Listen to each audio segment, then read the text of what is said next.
got these forged out. I was working on two of them at the same time. Mostly I was filming this one. I'll probably stay with it. I don't know how they ended up quite so different. I guess because I'm terrible at making things exactly the same. I don't know. I've tried it, and I can kind of do it. I just hate doing it. But this is a little longer, smaller handle, which is probably why it's different. I was wanting to do a more like Bowie knife shape, but just the way it hammered out turned out with the same kind of modern tanto shape, which I was going with this one. So I'm just going to stick with it. Basically, I'll just take the angle grinder, cut that a little bit more straight, I guess, grind it the shape, of course. Clean up all the scale, grind in my bevels, sand them out. Hopefully that won't take much. And of course, normalizing heat treat. I found out with railroad spikes, at least the bunch I have, they are labeled as high carbon steel. They are ones I bought, not ones that I had given to me.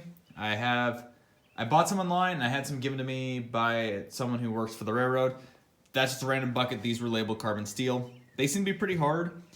Also, don't pick up railroad spikes you find. Technically speaking, that is considered stealing.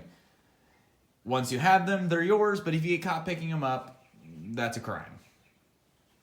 Now that I've told all that information, do with it as you will.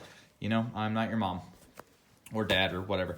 Anyway, just a disclaimer.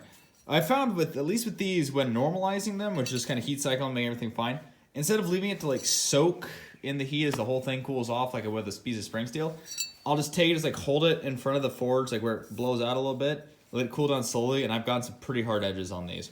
So that's what I'm gonna do with those, just to, you know, a bit ahead of myself, so to go grind these out. So I'm gonna go do that.